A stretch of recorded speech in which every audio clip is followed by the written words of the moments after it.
واتبعوا اور پیچھے پڑ گئے، اتباع کیا. اتباع کرنے کا معنی کیا ہوتا ہے؟ پیروی کرنا. ما جو تتلو پڑھتے تھے، تتلو کس سے ہے؟ تلاوت سے. الشیاطین شیطان، علا اوپر، یا میں، ملک سلیمان بادشاہت سلیمان علیہ السلام کی. ملک کہتے ہیں بادشاہت کو. سلیمان علیہ السلام ایک پیغمبر تھے. وما کفر سلیمان، اور نہیں کفر کیا تھا سلیمان علیہ السلام نے، ولکن الشیاطین، لیکن شیطانوں نے، کفر کیا. یعلمون، وہ سکھاتے تھے. یاد رکھیے، علم آدم الاسماء، علم یعلم کا مطلب ہوتا ہے سکھانا، اور تعلم یتعلم کا مطلب ہوتا ہے سیکھنا. یعلمون، وہ سکھاتے تھے، الناس، لوگوں کو، السحر، جادو.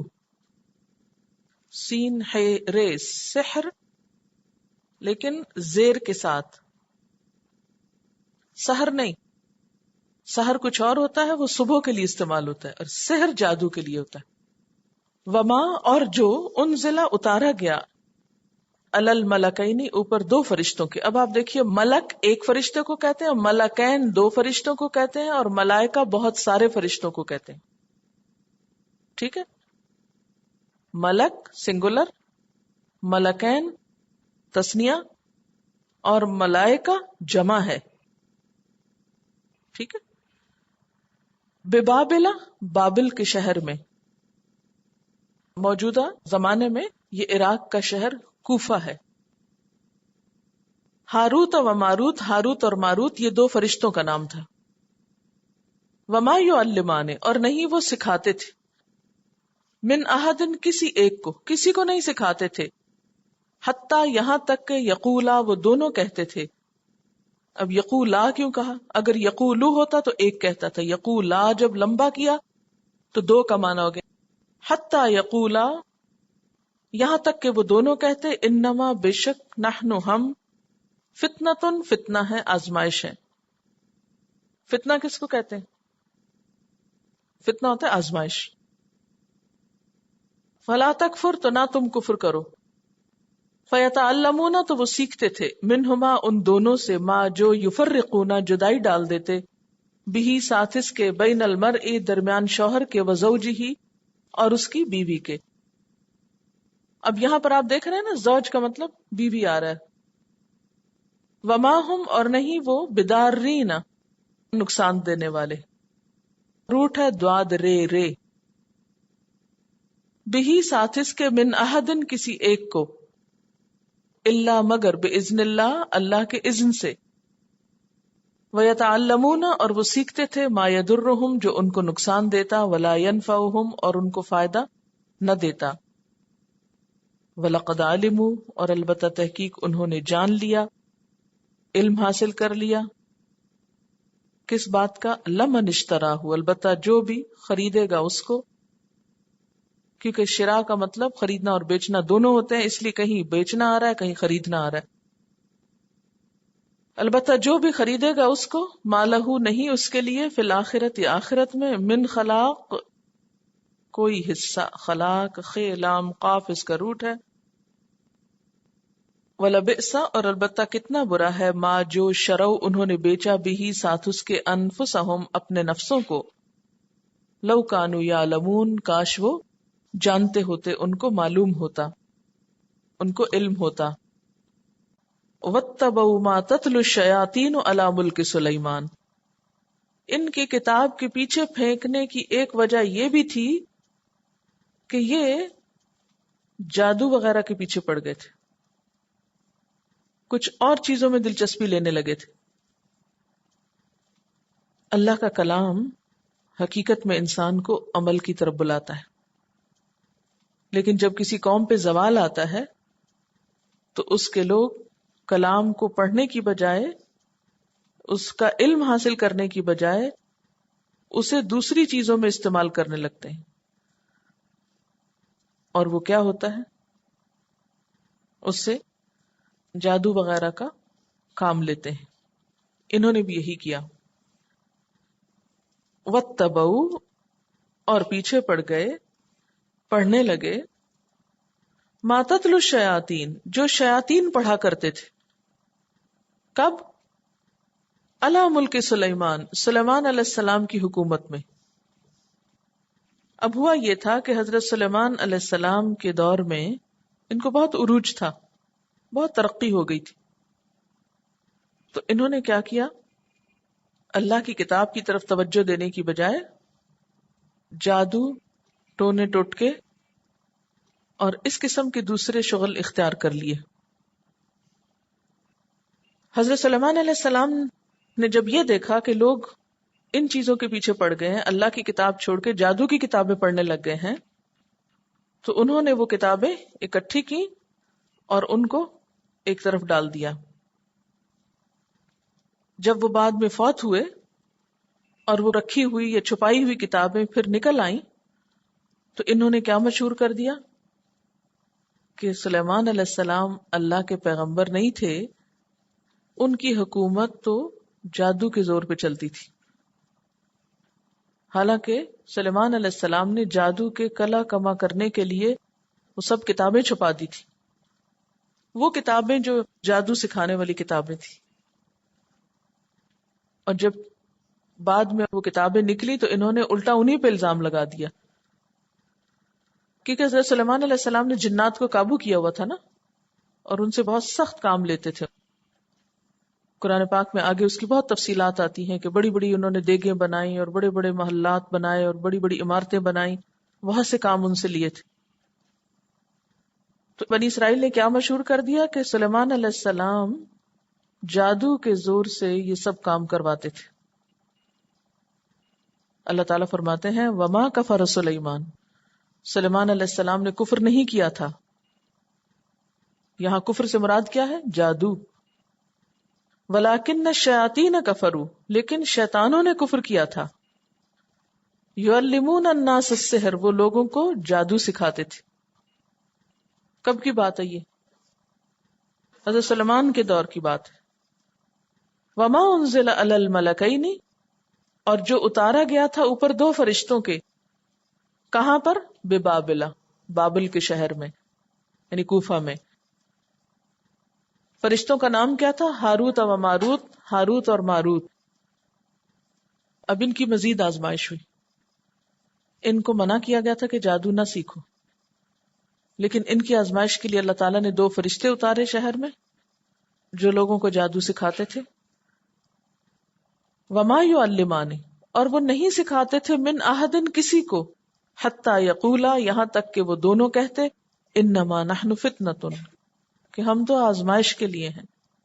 فلا تکفر، تم کفر نہ کرو، یعنی جادو نہ سیکھو. یعنی وہ کسی کو نہیں سکھانا چاہتے تھے، وہ تو آزمائش کے لیے اترے تھے، لیکن یہ ان کی بات نہیں سنتے تھے. فیتعلمون منہما، سیکھتے تھے ان دونوں سے. کیا سیکھتے تھے؟ جادو سیکھتے تھے. اور کیسا جادو سیکھتے تھے؟ ما یفرقون به بین المرء وزوجہ، جس کے ذریعے شوہر بیوی میں جدائی ڈال دیتے تھے. یعنی جادو کی بھی وہ قسم اور وہ طریقہ اور وہ چیز کرتے کہ جس سے شوہر اور بیوی میں پھوٹ پڑ جائے، گھر ٹوٹے.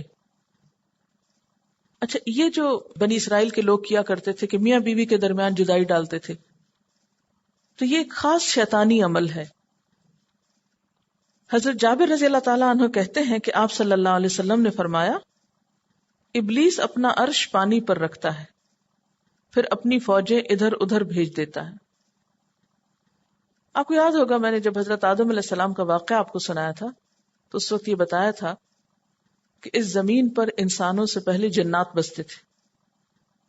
پھر جب اللہ تعالیٰ نے انسان کو بھیجنے کا ارادہ فرمایا تو فرشتوں کے ایک گروہ کو زمین پہ بھیجا اور انہوں نے مار مار کے جنوں کو زمین سے ہٹا کے سمندروں کی طرف، جزیروں کی طرف دھکیل دیا.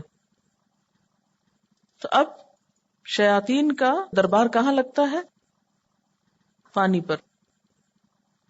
اور وہاں سے وہ اپنے کارندے بھیجتے ہیں مختلف علاقوں میں غلط کام کرانے کے لیے. تو آپ نے فرمایا ابلیس اپنا عرش پانی پر رکھتا ہے، پھر اپنی فوجیں ادھر ادھر بھیج دیتا ہے، اور ان میں سے سب سے زیادہ معزز اس کے لیے وہ ہوتا ہے جو سب سے بڑا فتنہ کر کے آئے.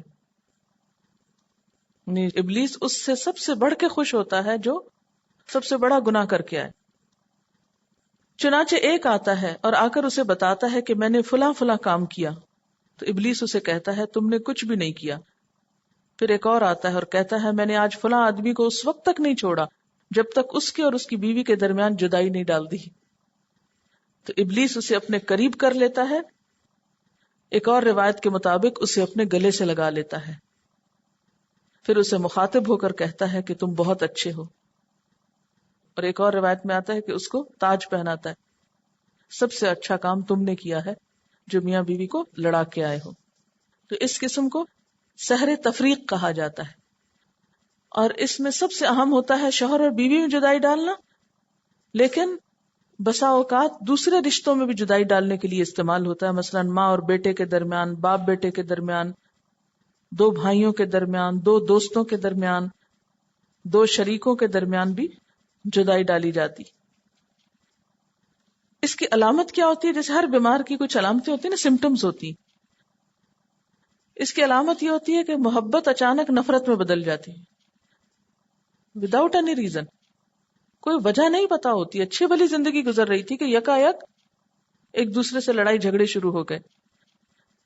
دونوں کے درمیان بے وجہ شکوک و شبہات پیدا ہو جاتے ہیں. دونوں ایک دوسرے کا کوئی عذر اور معذرت قبول کرنے کو تیار نہیں ہوتے. چھوٹی سی بات کو بہت بڑا بنا لیا جاتا ہے، رائی کا پہاڑ جس کو کہتے ہیں. بیوی کو شوہر بہت بدصورت لگتا ہے، شوہر کو بیوی بہت بدصورت لگتی ہے. وہ جو ہے نا نظر کا دھوکا ہو جاتا ہے. یعنی وہی شکل جو اچھی لگتی تھی اب وہ بہت ہی بری لگنے لگتی. اور جس پہ جادو ہوتا ہے وہ اپنے دوسرے پارٹنر یا جو اسپاؤس ہوتا ہے یا جو ساتھی ہوتا ہے اس کے ہر کام کو برا سمجھنے لگتا ہے. اس کے ہر کام، ہر حرکت، ہر ادا سے نفرت ہوتی. جیسے آپ نے دیکھا ہوگا کہ محبت میں کیا ہوتا ہے، دوسرے کی ہر ادا اچھی لگتی. تو اس میں نفرت میں کیا ہوتا ہے کہ ہر بات بری لگنے لگتی. وما ہم بدارین بہ من احد. اس سے پھر شبہ پڑ جاتا ہے نا کہ شاید جادو میں اتنا زور ہے کہ اس سے یہ سب کچھ ہو سکتا ہے. فرمایا نہیں، کوئی کسی کو نقصان نہیں دے سکتا الا باذن اللہ، مگر اللہ کے اذن سے.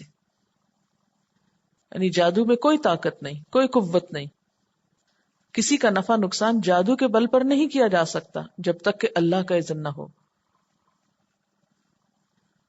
وَيَتَعَلَّمُونَ، اور وہ سیکھتے رہتے تھے، مَا يَضُرُّهُمْ، جو ان کو نقصان دیتا تھا. یعنی جادو سیکھتے چلے جاتے جس سے انہی کو نقصان ہوتا. جادو کا پہلا نقصان کیا ہے؟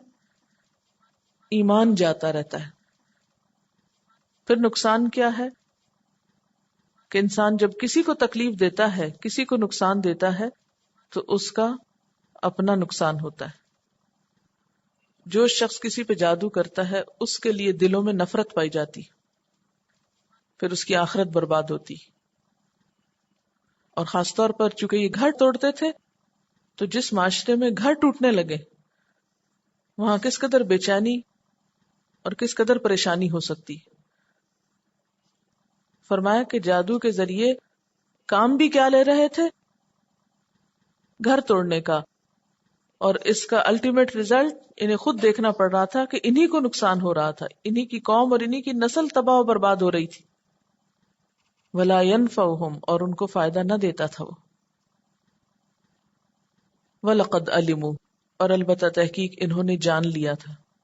کنہوں نے؟ بنی اسرائیل نے. ان کو پتا تھا، انہیں علم ہو چکا تھا. کیا؟ لمن اشتراہ، کہ جو بھی اس کو خریدے گا، یعنی جو بھی جادو کرے گا یا یہ ٹونے ٹوٹکے کرے گا یا اس کے نسخے خریدے گا، ما لہ فی الآخرۃ من خلاق، اس کا آخرت میں کوئی حصہ نہ ہوگا، اس کی آخرت جائے گی. وَلَبِئْسَ مَا شَرَوْا بِهِ أَنفُسَهُمْ، کتنی بری ہے وہ چیز جس کے بدلے انہوں نے اپنے آپ کو بیچ ڈالا. یعنی جادو سیکھنے کے شوق میں انہوں نے اپنی جانیں دے دی، جہنم کمائی. لو کانوا یعلمون، کاش وہ علم رکھتے ہوتے، کاش انہیں پتا ہوتا کہ یہ کتنا گھاٹے کا سودا ہے. ولو انہم آمنوا، اور اگر وہ ایمان لاتے یعنی جادو نہ کرتے، اچھے کام کرتے، واتقوا اور تقوی کرتے، لمثوبۃ من عند اللہ خیر، البتہ ثواب پاتے اللہ کے پاس سے بہت اچھا.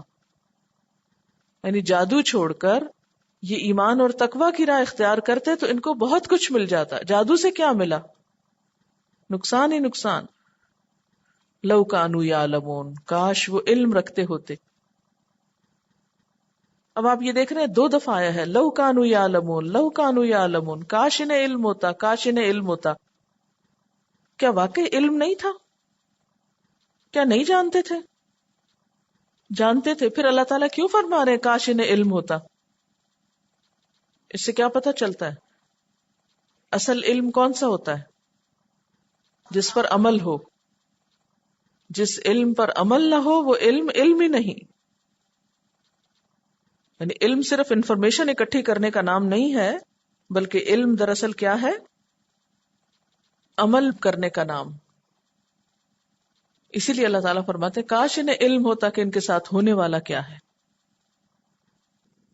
انہوں نے اپنی آخرت بیچ ڈالی دنیا کے بدلے. تو میجک میں بھی ہوتا ہے کہ you have to sell your soul to the devil. شیاطین سے مراد یہاں وہ لوگ بھی ہو سکتے ہیں کہ جو جنات کی مدد سے جادو کرتے تھے. سوال ہے میاں بیوی کو الگ کرنے کا ہی علم حاصل کیوں کرنے لگے تھے؟ اس کی وجہ میں نے بتائی تھی. امیجن کیجئے کوئی ایک شخص جو یہ عمل کرتا ہے کہ کسی شوہر اور بیوی کو الگ کر دے، تو اس کے پیچھے کیا ریزنز ہوتی ہیں، کیا کازز ہوتے ہیں، کیوں کرتا ہے وہ ایسے. ایک عام انسان کے لیول پہ سوچئے کہ ایک شخص ہے، مثلا اس کا نام ہے اے، وہ بی اور سی پہ جادو کر رہا ہے. بی اور سی از ہسبینڈ اینڈ وائف، ٹھیک ہے. اے کو کیا انٹرسٹ ہے کہ وہ بی اینڈ سی کو آپس میں الگ کرے؟ اس میں ایک وجہ یہ ہو سکتی ہے کہ اس اے کا کوئی ذاتی مفاد ہے. وہ یہ چاہتا ہے بی اور سی آپس میں الگ ہوں تاکہ وہ ان میں سے کسی ایک کو اپنا بنا سکے، ٹھیک ہے. مثلا اے کو بی میں یا سی میں انٹرسٹ ہے. اب وہ کیا چاہتا ہے کہ یہ دونوں الگ ہوں تاکہ میں بی سے شادی کر سکوں. مثلا اگر اے مرد ہے اور بی جو ہے وہ عورت ہے اور سی پھر مرد ہے، تو وہ بی اور سی کو آپس میں الگ کر رہا ہے اے تاکہ وہ بی سے خود نکاح کر لے، ٹھیک. بسا اوقات حسد ہوتی ہے. مثلا اے ہو سکتا ہے کوئی ساس ہو مثلا، اور وہ بی اور سی کی باہم جو اچھے تعلقات ہیں وہ اس کو پسند نہیں آ رہے. اور اگر بیٹا بیوی کے ساتھ بہت خوش ہے تو اس کو اچھا نہیں لگ رہا، وہ چاہتی ہے کہ بیٹے کی توجہ اس کی بیوی کی طرف سے ہٹ کے میری طرف ہو جائے زیادہ، تاکہ وہ مجھے زیادہ امپورٹنس دے. ایک ریزن یہ بھی ہوتی ہے، یعنی کہ جیلسی سی ہونے لگتی ہے اپنی ہی اولاد سے. اور کیا وجہ ہو سکتی ہے؟ اے کیوں بی اور سی کو الگ کرنا چاہتا؟ 2 خاندانوں میں انتشار پھیلانے کے لیے. بسا اوقات یہ ہوتا ہے کہ جائیداد کوئی وجہ ہوتی ہے، یعنی دنیاوی کوئی مفاد ہوتا ہے. اس طرح سوچا کیجئے سوالوں کو بالکل چھوٹی سطح پر کہ کوئی شخص کوئی کام کیوں کر رہا ہے، خود سے خود کوسچن بھی کیا کیجئے تاکہ آپ کو بات سمجھ میں آئے. ہاں، یہاں پر ذکر ہوا یعلمون الناس السحر. عربی میں جادو کو سحر کہتے ہیں. لغت میں یعنی ڈکشنری میں ہر ایسے اثر کو سحر کہا جاتا ہے جس کا سبب ظاہر نہ ہو، جس کی وجہ معلوم نہ ہو. سحر کیا ہے؟ اثر، لیکن اس کی وجہ پتہ نہ چلے. جادو میں بھی دراصل کیا ہوتا ہے کہ کچھ سمپٹمز انسان اپنے اندر ایسی دیکھتا ہے جو ان یوزول ہوتی اور ان کی وجہ نہیں پتہ چلتی. مثلا بعض لوگوں کو آپ نے یہ کہتے سنا ہوگا کہ میرے سر میں درد ہوتی ہے اور میں نے بہت ٹیسٹ کرائے ہیں اور ڈاکٹرز کو کوئی وجہ معلوم نہیں ہو رہی، کوئی فزیکل ریزن اس کا تلاش نہیں کیا جا سکتا، لیکن انسان اپنے اندر کچھ اثرات محسوس کرتا ہے، کچھ بے چینی، کچھ تکلیف، کوئی درد. یہ اثرات کیا ہوتے ہیں؟ بسا اوقات کچھ کلمات، کچھ الفاظ کے اثرات ہوتے ہیں. مثلاً آپ دیکھیں کہ اگر کوئی شخص آپ کی تعریف کرے تو آپ پر اس کا کوئی اثر ہوتا ہے؟ تو تعریف کیا ہے دراصل؟ چند الفاظ ہی تو ہیں. اسی طرح اگر کوئی آپ پر تنقید کرے کوئی اثر ہوتا ہے؟ کوئی آپ کو ڈانٹے اثر ہوتا ہے؟ ہوتا نا. کوئی آپ کو گالی دے اثر ہوتا ہے؟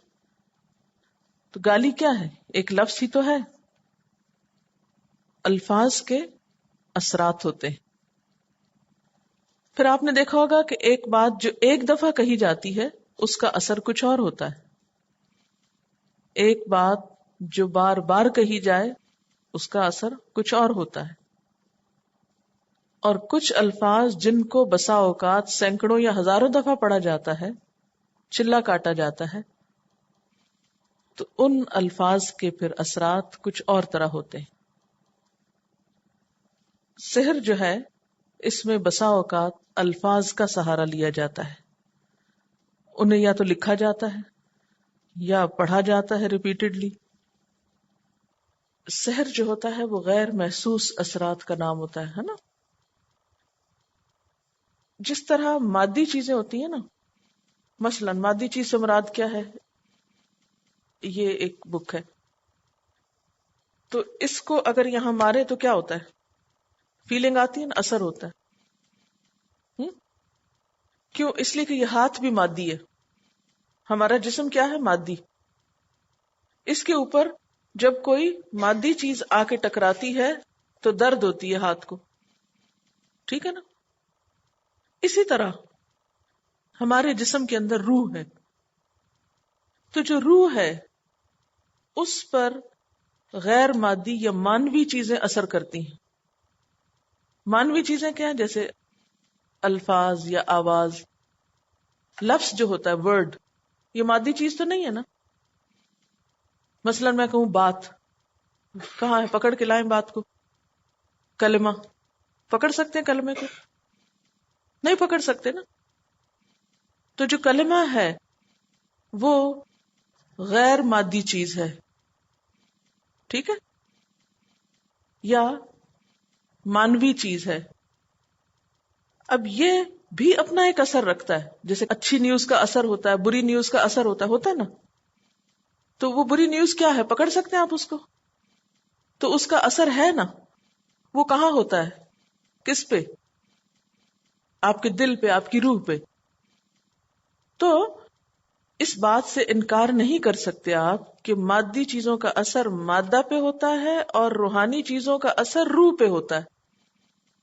تو جادو دراصل ایک ایسی چیز ہے جس کا اثر انسان کی روح پہ ہوتا ہے، خیالات پہ ہوتا ہے، نظر پہ ہوتا ہے. ٹھیک. اب آپ دیکھیے کہ یہ جو خیال پہ اثر ہوتا ہے انسان کے، یہ روح پہ اثر ہوتا ہے.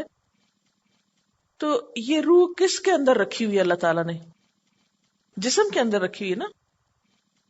تو جب روح پہ اثر ہوگا تو اس کا اثر جسم پہ آئے گا نا.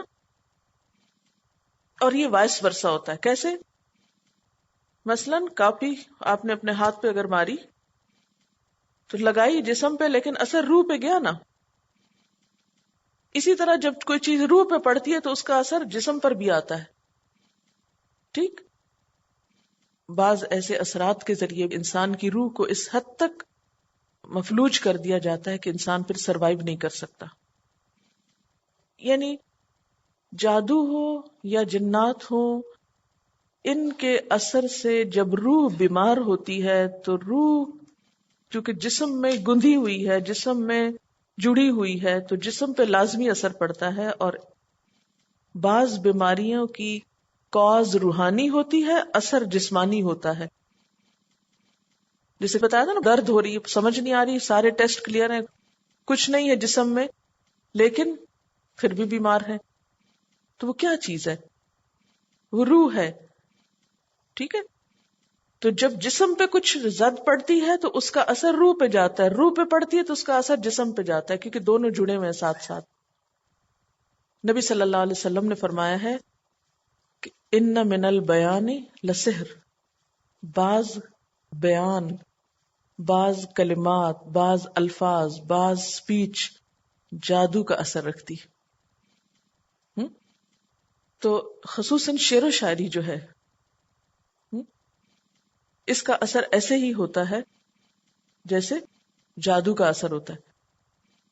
یہ لفظ آپ نے محاورے میں نہیں سنا کہ فلاں شخص جو ہے وہ جادو بیان ہے، ہاں؟ یا اس کا کلام جو ہے وہ جادو کی طرح اثر کرتا ہے. تو قرآن پاک سن کر جو دشمن تھے وہ نبی صلی اللہ علیہ وسلم کو کیوں کہتے تھے جادوگر؟ اثر ہوتا تھا نا دلوں پر.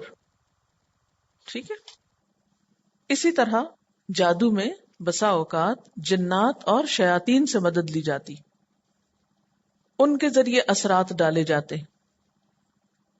مسلمان ہونے کی حیثیت سے ہم سب جانتے ہیں کہ اس کائنات میں فرشتوں کے علاوہ، انسانوں کے علاوہ، جانوروں کے علاوہ ایک اور مخلوق بھی ہے جس کو جن کہا جاتا ہے. جن کو جن اس لیے کہا جاتا ہے کہ وہ نظر نہیں آتا. فیٹس کے لیے بھی لفظ جنین استعمال ہوتا ہے کیونکہ وہ بھی نظر نہیں آتا، باہر سے چھپا ہوا ہوتا ہے 3 پردوں میں. اسی طرح بسا اوقات قوت خیال کے ساتھ بھی اثر ڈالا جاتا ہے.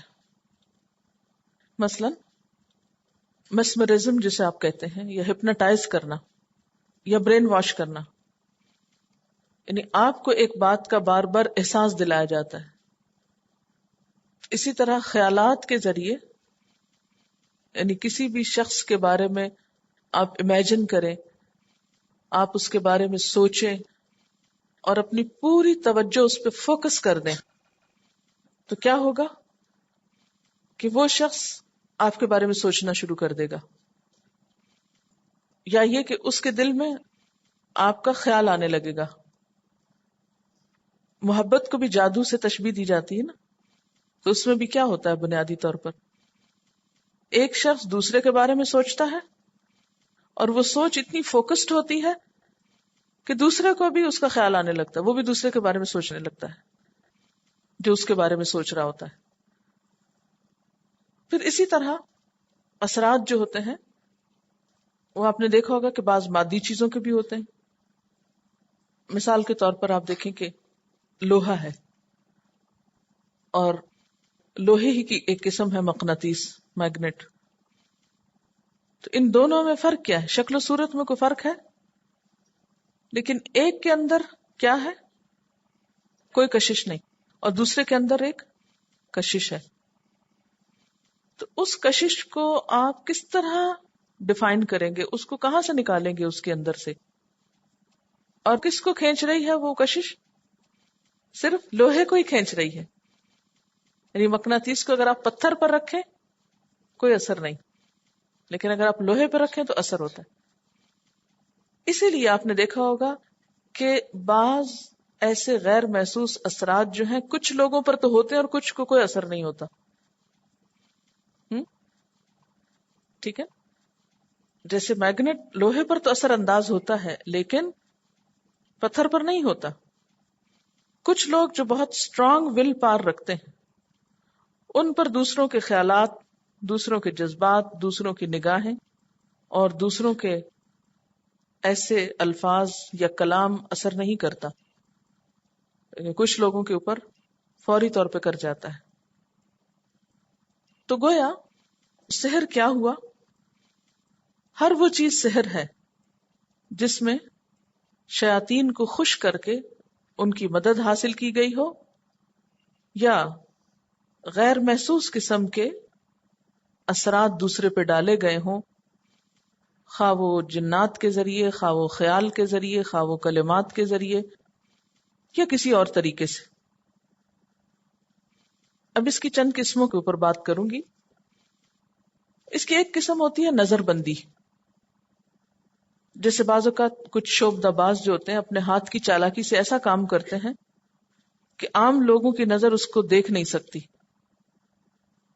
کسی مثلا تھیلی میں سے کبوتر نکال دیں گے.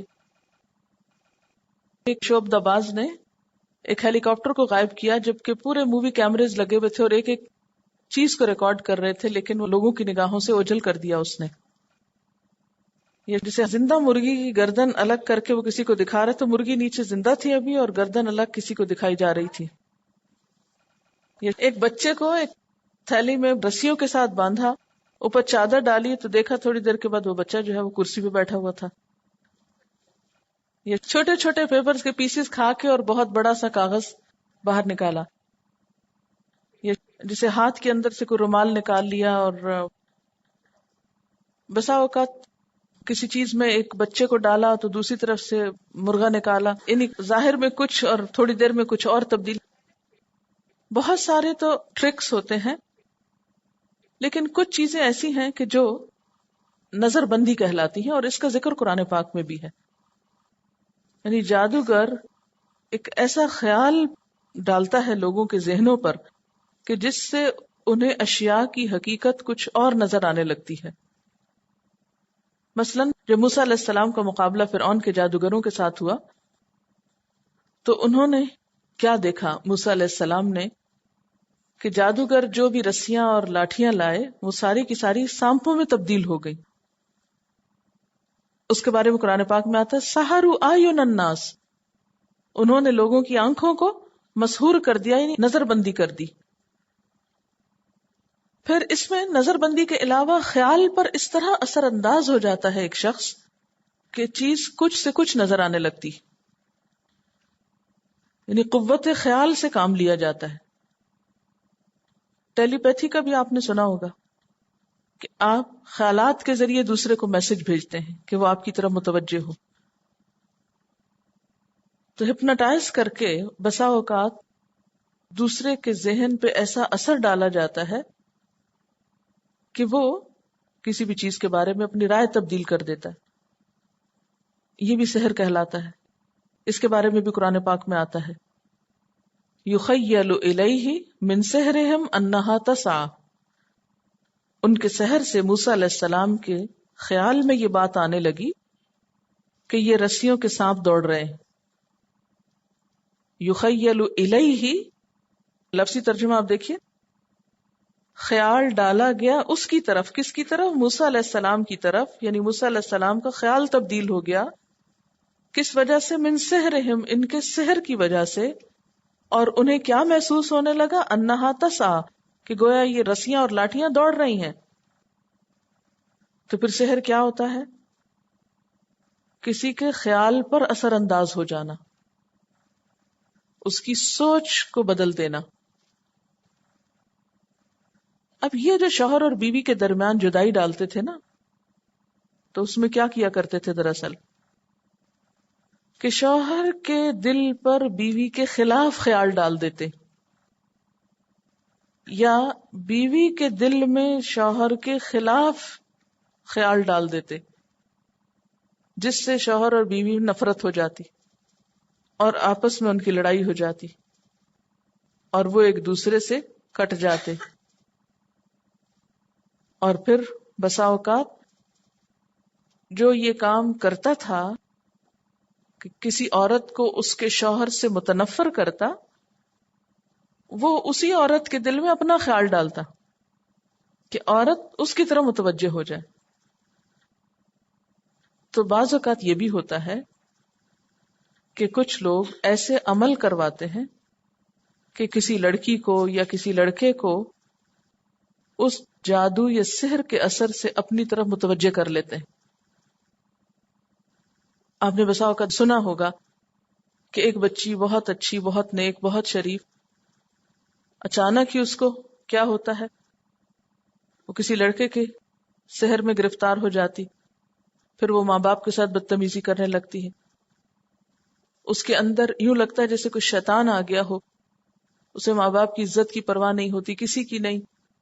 وہ کہتی کہ بس مجھے اسی کے ساتھ شادی کرنی ہے، اور وہ سب خاندان کی روایات اور عزتیں لٹا کر بسا اوقات گھر سے بھی نکل جاتی.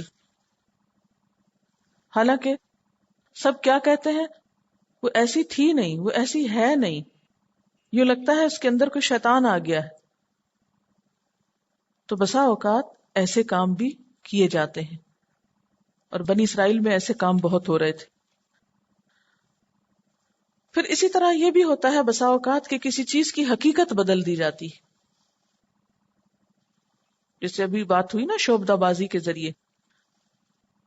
مثلا کسی انسان کو جانور بنا دینا، یا جانور کو انسان کی شکل میں لے آنا، یا کسی کو پتھر بنا دینا. اس کے بارے میں ایک روایت آتی ہے، کعب احبار کہتے ہیں لولا کلمات اقولہن لجعلتنی الیہود حمارا، اگر یہ چند کلمات نہ ہوتے جن کو میں پابندی سے پڑھتا ہوں تو یہودی مجھے گدھا بنا دیتے. یعنی یہود کے اندر جادو بہت تھا، اور یہ مسلمان ہو گئے تھے نا، تو یہود ان کے پیچھے پڑ گئے. اور آپ کو معلوم ہوگا، تاریخ میں آپ نے پڑھا ہوگا کہ یہود نے حضور صلی اللہ علیہ وسلم پر بھی جادو کیا تھا. تو جو بھی کوئی مسلمان ہوتا تو یہ جادو کے وار سے اس کے اوپر اثر انداز ہونے کی کوشش کرتے، تو وہ پابندی سے کچھ کلمات پڑھتے تھے.